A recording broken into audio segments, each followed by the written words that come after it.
Presiden Jokowi dan mantan Ketua Komisi Pemberantasan Korupsi Agus Raharjo berbantah soal penanganan perkara KTP elektronik. Bukti nyata pelemahan KPK. Saya Bagja Hidayat dan inilah opini Tempo.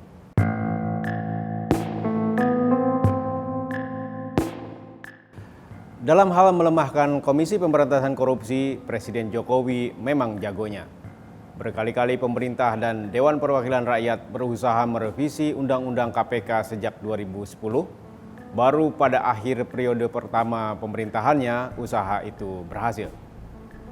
Hanya dibahas 2 pekan, perubahan Undang-Undang Nomor 30 Tahun 2002 disahkan DPR pada 17 September 2019 dengan mengabaikan penolakan publik yang masif.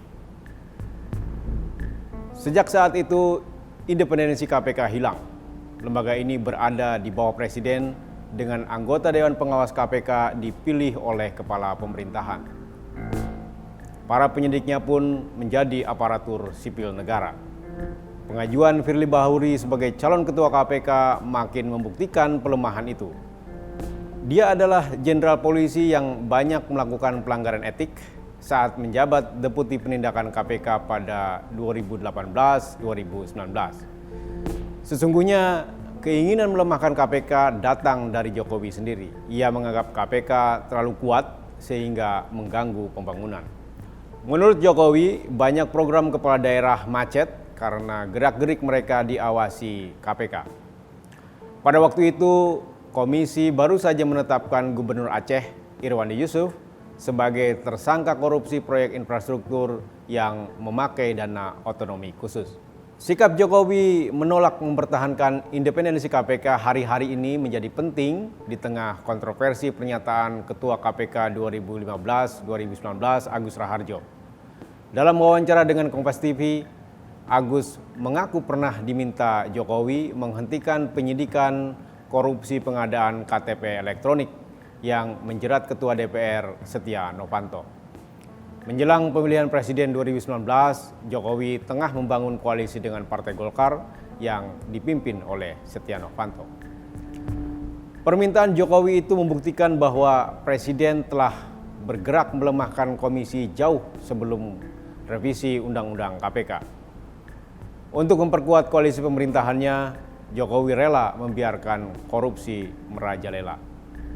Pembangunanisme Jokowi mengantarkannya pada hipotesis sungsang bahwa makin ketat pembangunan dijaga dari para maling, makin tertatih-tatih roda pembangunan.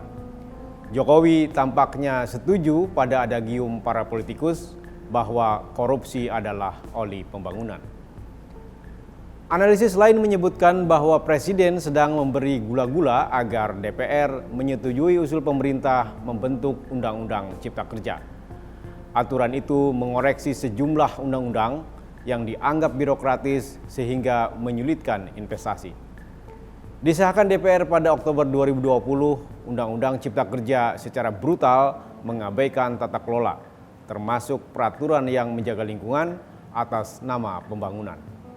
Dalam banyak wawancara dengan media di awal periode kedua pemerintahannya pada 2020, Jokowi mengatakan akan memprioritaskan pembangunan melalui investasi seraya menomorduakan pelindungan lingkungan dan hak asasi manusia.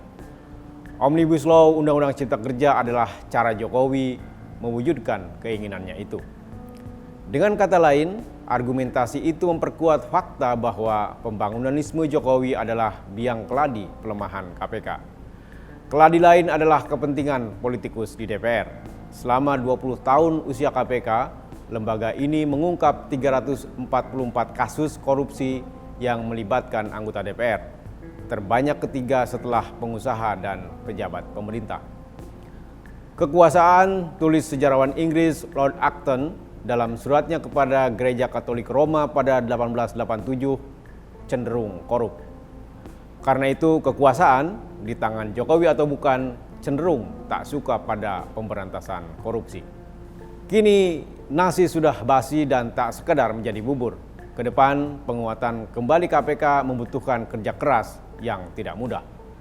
Soal pemberantasan korupsi, 3 kandidat presiden 2024-2029 baru sekadar menanam tebu di bibir. Disokong partai politik yang punya rekam jejak buruk dalam pemberantasan korupsi, siapapun yang terpilih dalam pemilihan umum tahun depan tak akan bisa berbuat banyak.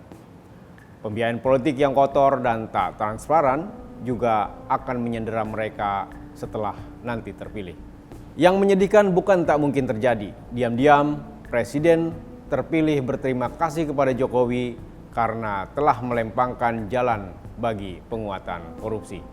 Simak opini dan liputan selengkapnya di majalah.tempo.com.